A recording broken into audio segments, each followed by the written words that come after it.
ఒట్టి గొర్రకే అనుకున్నావు కదమ్మా. నువ్వు ఒక్క వారం రోజులు తనతో ఉంటే రోజుకు కొత్త ట్రిక్ చూపిస్తుంది మీ అత్తయ్య నీకు. నా పెళ్ళైన 3వ రోజే గుండెకి చచ్చేవాడిని. ఓ రోజు రాత్రి వచ్చి ఎదురుగా నిలబడింది. కళ్ళు తెరిచి చూసి నీలాగే కేక పెట్టా. అప్పుడు చెప్పాడు మా మామ తనకి నిద్రలో లేచి నడిచే అలవాటు ఉందని. ఒకసారి మమ్మీ నడుచుకుంటూ బస్ స్టాప్ దాకా వెళ్లిపోయింది. వెళ్లి తీసుకొచ్చాం తెలుసా. చాలా డేంజర్ కదా అత్తయ్య, నిద్రలో కింద పడితే. పడుతుందమ్మా. విచిత్రం ఏమిటంటే ఎక్కడ పడితే అక్కడే నిద్రపోతుంది. కొన్నిసార్లు మా కార్ పార్కింగ్ లో కార్ల మధ్య సెటిల్ అవుతుంది. నేను వెళ్లి తుప్పటి కప్పొస్తా. సర్లే పద, టైం అవుతుంది.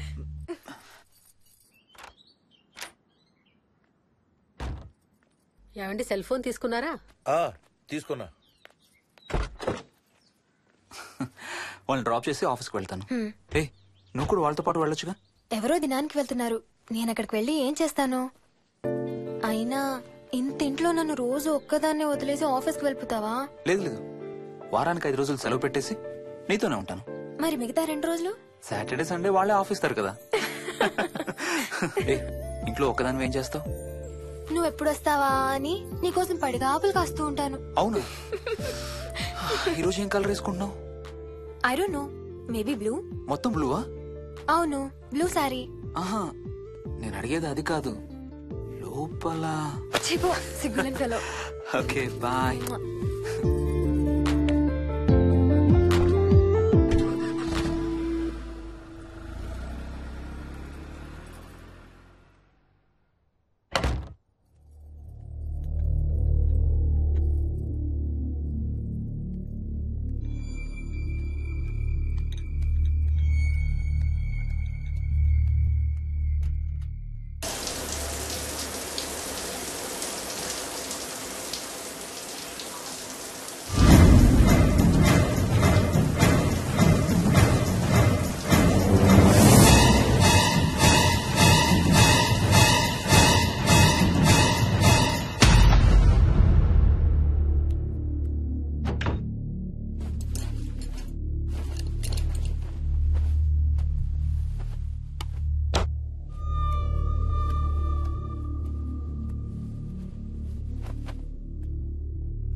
ఏమైంది? తాతయ్య చీటింగ్, నీ కుర్రాన్ని వెనక్కి పెట్టు తాతయ్య. ఇప్పుడు నా భటుడు నీ మంత్రిని చంపేస్తాడు చూడు. ఇప్పుడేం చేస్తావు తాతయ్య? వాడికి చెస్ ఆడటం నువ్వు నేర్పించావా? లేదే. ఇంకెంతసేపు తాతయ్య? త్వరగా ఆడు. రేయ్, ఎవరితో ఆడుతున్నావురా? తాతయ్యతో. ఏడు తాతయ్య? ఇదిగో అక్కడ కూర్చున్నాడు. ఎక్కడా? ఇక్కడ. ఇంకోసారి తాతయ్య అంటే పడతాయి నీకు. వెళ్ళు. వెళ్ళి ఆ బ్యాట్ తీసుకుని రా. బయటికి వెళ్ళి క్రికెట్ ఆడదాం. నేను నీతో ఆడను పో. వికయ్ వికయ్ వికయ్. చిన్న పిల్లలతో మాట్లాడేది అలాగేనా? మరి ఇంకెలా మాట్లాడతారు? వికీ వికీ డాడీ నన్ను ఎప్పుడు తిడతాడు mummy. That's because he loves you so much baby. నువ్వంటే చాలా ఇష్టం కాబట్టి.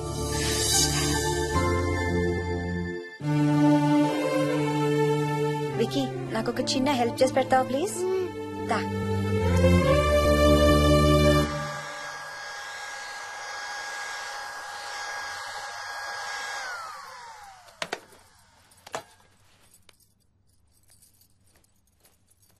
Hi aunty. Hi Vicky. Mummy మీకు బాక్స్ ఇచ్చిరమ్మంది. Thank you. రా లోపలికి రా. ఏంటి స్కూల్ కి హాలిడేనా ఇవాళ? లేదంటే నేనే స్కూల్ కి హాలిడే ఇచ్చేసాను. అంటే నేను అంకుల్ ప్లే స్టేషన్ లో గేమ్స్ ఆడుకోవచ్చా? ఓకే వెళ్ళి ఆడుకో.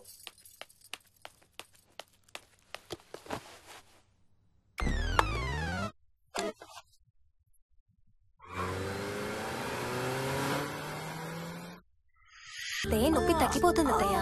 పోనీ టికెట్స్ క్యాన్సిల్ చేస్తానమ్మా. కొంచెం నొప్పి తగ్గాక 2 రోజులు ఆగే వెళ్తురు గానీ. మా టికెట్ల సంగతి సరేరా, మీవి ఇంటర్నేషనల్ టికెట్స్. లాస్ట్ మినిట్ లో క్యాన్సిల్ అంటే బోల్డ్ అంత పోతుంది. మీ అమ్మ సంగతి నాకు వదిలే, ఇంటికి తీసుకెళ్లి నేను చూసుకుంటాగా. నానా. మొలిగించాలు గాని ట్రైన్ టైం అవుతుంది. లేవే లే. లే. అసలు నువ్వు రాత్రిపూట నడవకుండా మంచానికి గొలుసులేసి కట్టేయాలి. పగలబండి కాబట్టి సరిపోయింది. అదే ఏ రాత్రి ట్రైన్ అయితే బెర్త దిగేటో పోయేదానివి. ఏ తలుపో తీసుంటే గోవిందా గోవిందా. అబ్బా నువ్వు ఊరుకోనన్నా, అసలే అమ్మ నొప్పితో బాధపడుతుంటే. బాయ్ మోహిని, అక్కడ ఫ్లైట్ దిగాక ఫోన్ చెయ్యమ్మా. అలాగే అత్తయ్య. బుచ్చయ్య అయ్యా. వస్తాం. మా వాళ్ళని జాగ్రత్తగా చూసుకో. సరే అయ్యా. యాదమ్మా వస్తాం. అలాగేనయ్యా. బాయ్ మోహిని. బాయ్ మావయ్య. Happy journey. Bye. Thank you అమ్మా. Hyderabad to Paris 10 hours journey. First class seats beds లా ఉంటాయి. ఆలోచించు మరి. అసలు ఆ క్షణం గురించి నేను ఆలోచించని క్షణమే లేదు. ఆ బెడ్స్ లాంటి సీట్స్ మీద నువ్వు నేను, అబ్బా తలుచుకుంటే నా ఒళ్ళంతా వేడెక్కిపోతుంది. ఏంటంటే మ్మ్. కావాలంటే ఒక్కసారి టచ్ చేసి చూడు. ఏ ఇప్పుడా? మ్మ్. ఇప్పుడే. టచ్ తో ఆగలేనేమో. అయితే మానే.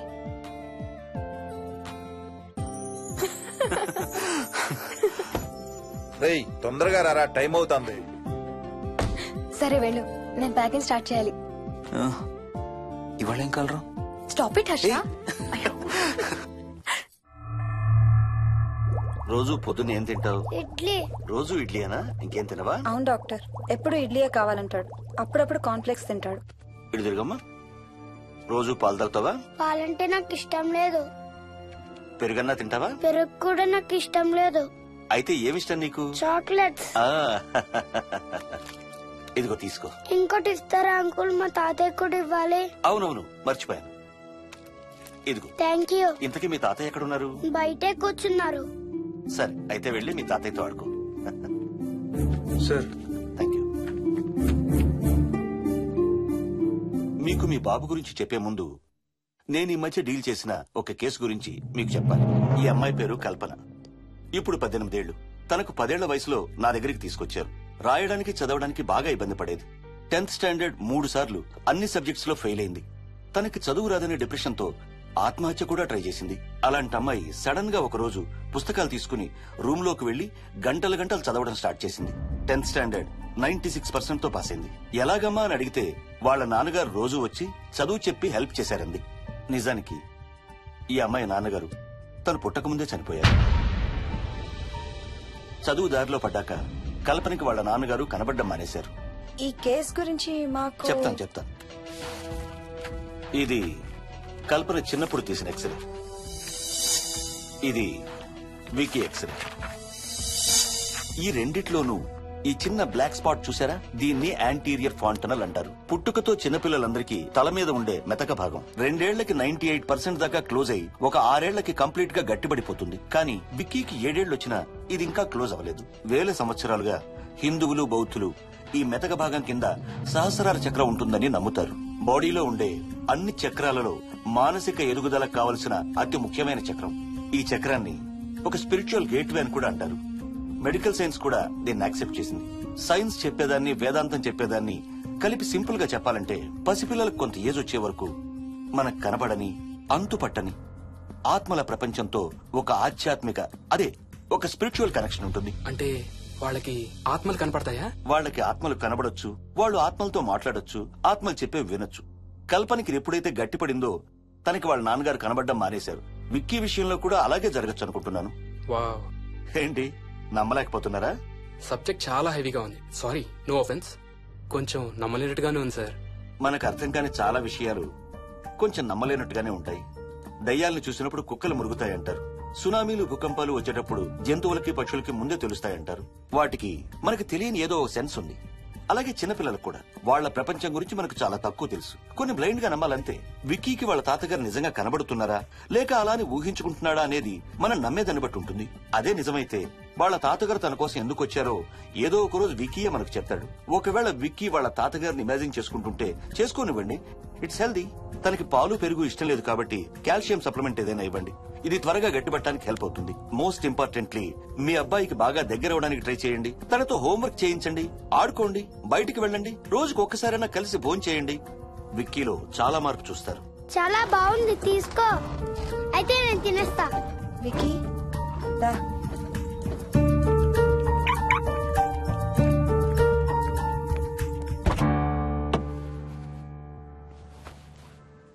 Wiki, listen to me carefully. ఇక నుంచి అన్ని ఆటలు మన ఇద్దరమే ఆడుకుందాం. నీకెప్పుడు ఆడుకోవాలనిపించినా నన్ను పిలు, నేనొచ్చి నీతో ఆడతాను. తాతతో గాని రాజుతో గాని ఆడుకోవటం మానేయాలి, అర్థమైందా? తాత అంటే నాకు చాలా ఇష్టం డాడీ. తాత చచ్చిపోయాడు, ఈ లోకంలో లేడు. నువ్వు పుట్టక ముందే చచ్చిపోయాడు, అర్థమైందా?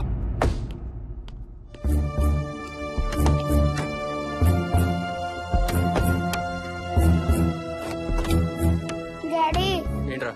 తాత నిన్ను సీట్ బెల్ట్ వేసుకోమంటున్నాడు. రేయ్, నిన్ను స్టాప్ ఇట్. వాడితో డీల్ చేసే విధానం అది కాదు. కార్తీ, ఇవ్వు, వాడికి బాగా గారం ఇవ్వు, తర్వాత ఏడుస్తావు నువ్వే.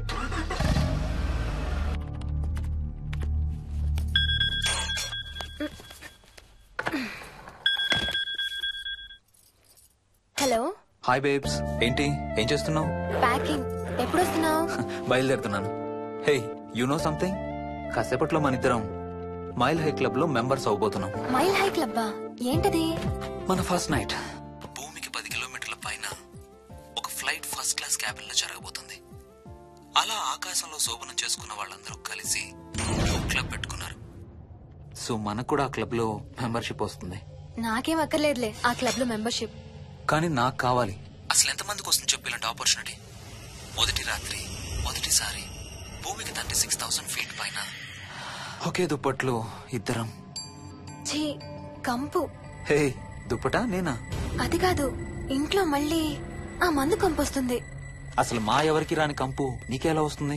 ఓహో, మర్చిపోయాను, నీ చాలా సెన్సిటివ్ ముక్కు కదా. చాలే ఆపు, తొందరగా బయలుదేరు. ఏ హర్ష, ఎన్నింటికి రా ఫ్లైట్?